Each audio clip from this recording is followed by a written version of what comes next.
आप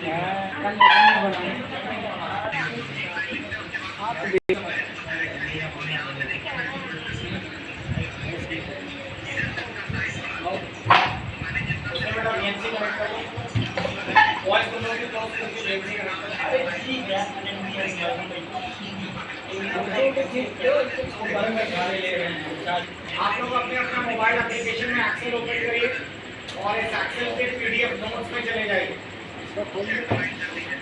PDF notes में इस वाली पीडीएफ को खोलिए जिसमें लिखा है एक्सेल बेसिक फॉर्मूला।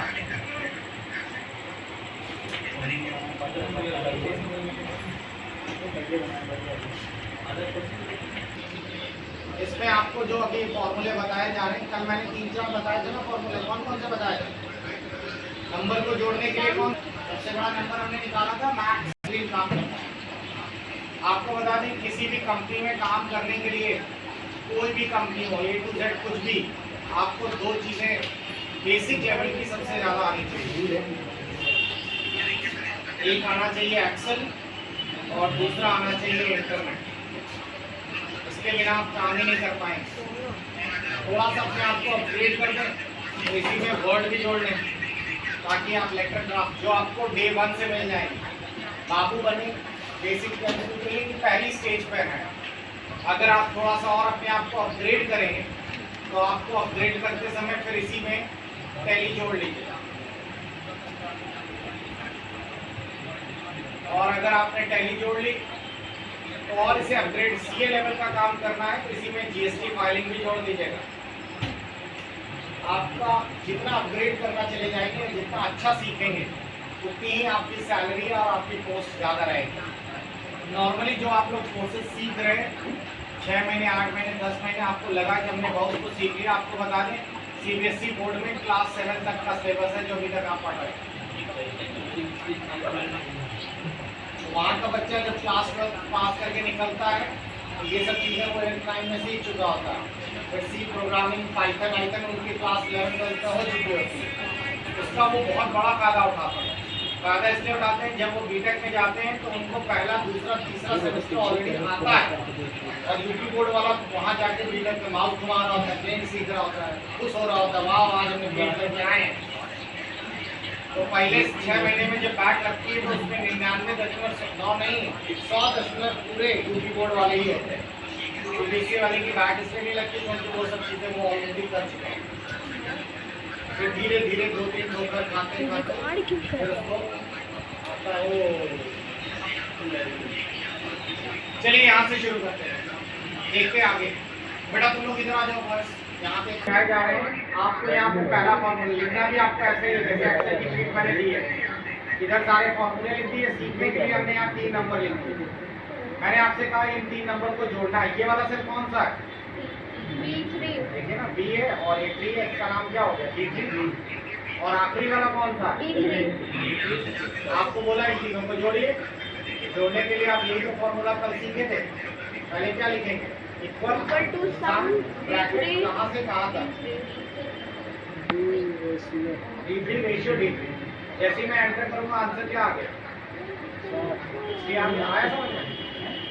इसी तरीके से मैंने आपसे कहा आपको ये 3 नंबरों का एवरेज निकालना।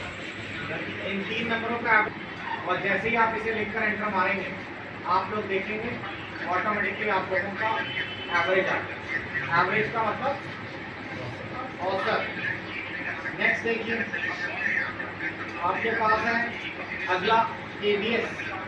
एबीएस को हम लोग कहते हैं एब्सोल्यूट वैल्यू, हिंदी में कहते हैं पॉजिटिव मान। यहाँ पर ये सेल लिखा हुआ है, ये सेल कौन सा है? D5 है। और मैंने आपसे कहा कि आपको D5 का एबीएस निकालना है। यहाँ लिखेंगे आप इक्वल टू एबीएस D5 और ये D5 में जो भी नंबर लिखा है उसकी पॉजिटिव वैल्यू यहाँ आ जाएगी। देखिए आ गया 54 की पॉजिटिव वैल्यू आ गई, -54। अगर आप 40 लिखते हैं तो 40 पॉजिटिव ही है, तो पॉजिटिव की पॉजिटिव वैल्यू ही आएगी। लेकिन -30 लिखेंगे या माइनस में कोई सम लिखेंगे तो वो ऑटोमेटिकली एबीएस उसका क्या कर देता है? पॉजिटिव कर देता है। आप लोगों ने मैथमेटिक्स में इसका मतलब भी सुना होगा, एब्सोल्यूट वैल्यू। एबीएस का मतलब एब्सोल्यूट, नेगेटिव को पॉजिटिव करना। अच्छा मुझे बताइए नेगेटिव आंसर ही बदल जाए नेगेटिव नंबर कहाँ लिखा जाता है, किसी को कुछ आइडिया? नंबर्स को नेगेटिव में कब दिखाया जाता है? एक कार है और कार चल रही है नॉर्थ की दिशा में 30 किलोमीटर पर आवर, तो आप कहेंगे इसकी स्पीड है 30 किलोमीटर पर आवर। एक दूसरी कार है जो कि साउथ की दिशा में चल रही है और ये कहलाएगी 30 किलोमीटर पर आवर, लेकिन इसके कैलकुलेशन के लिए इसको हम -30 लिखेंगे। यहाँ माइनस का मतलब क्या, रिवर्स गियर में चल रही है, उल्टी दिशा। कैलकुलेशन करते समय हम 30 कर रहे हैं। अगला है इवन वैल्यू। इवन को हिंदी में क्या कहा जाता है? इवन का मतलब होता है सम संख्या, यानी वो नंबर जो 2 से डिविजिबल हो। आपने यहाँ पे कोई नंबर लिखा है, मान लीजिए 57, जैसे ही आपने यहाँ 57 लिखा और फॉर्मूले में लगाया इवन, वो अपने आप उसका अगला इवन नंबर देखिए क्या आ गया, 58। उसी तरह ऑड का मतलब क्या होगा? विषम। बताइए आंसर क्या आने वाला है? 37 में ऑड वैल्यू क्या है? 55। ऑड वैल्यू क्या होगा? 55। अगला है फैक्ट। फैक्ट का मतलब फैक्टोरियल होता है। फैक्टोरियल जानते हैं? 4 का फैक्टोरियल कितना होता है? 4 का फैक्टोरियल हो गया 24। फैक्टोरियल का मतलब होता है, जैसे लॉग जानते हैं, लॉग लॉगरिथमिक वैल्यू निकालता है। B9 का लॉग कितना होगा? 10 होगा। 100 का लॉग बताइए, 100 का लॉग कितना होता है? लॉग 10 1 होता है, 100 का लॉग होता है 2। ये कल मैंने बता दिया था। मैथ्स का आंसर बताइए कितना आएगा?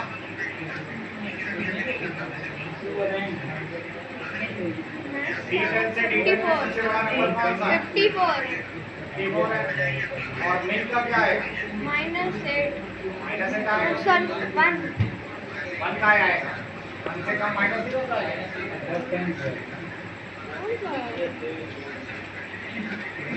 अगला है मॉड। मॉड का मतलब होता है रिमाइंडर वैल्यू। रिमाइंडर को हिंदी में कहते हैं शेषफल।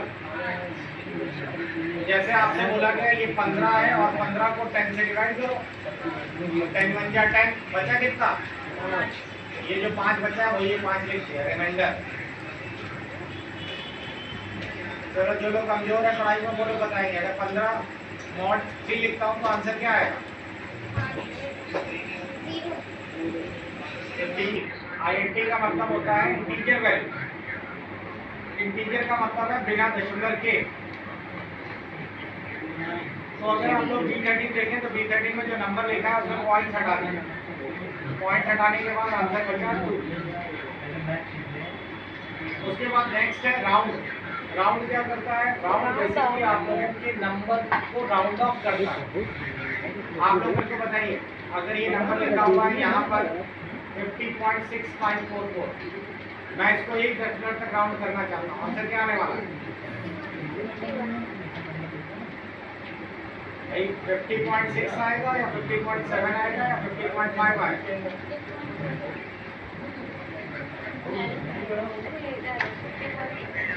राउंड का रूल नहीं पता? अगर नंबर 5 या 5 से ज्यादा हो आगे वाला एक बढ़ा दिया जाता है तो आंसर आ जाएगा 50.6। अगला है काउंट। ये पढ़ा था आपने कल, इसका आंसर कितना आएगा? 2 राउंड नंबर से क्या होता है बताइए? कितनी नंबर है D15 से D15 के बीच? 2 है ना, 2। अगला है अपर। अपर बेसिकली कोई भी अल्फाबेट आपने लिखा है इसको कैपिटल कर ले। देखिए मैंने यहाँ पे लिखा कल्लू, कल्लू कैपिटल में आ। लोअर क्या करेगा? स्मॉल कर देगा। यहाँ पे आप देखो कल्लू हो जाएगा, कैपिटल लिखे स्मॉल हो गया। प्रॉपर जो है वो पहला कैपिटल बाकी स्मॉल है। ये मैंने आपको कुछ फॉर्मूले बता दिए जो आप लोग बनाने वाले। अब आप लोग एक्सेल की शीट खोलेंगे, ये शीट जो आपके सामने है इसी के आधार पर पूरे फॉर्मूले बनाएंगे। जिन लोगों को क्लास में दिक्कत है वो ये वाला वीडियो प्ले करेंगे साथ ही साथ।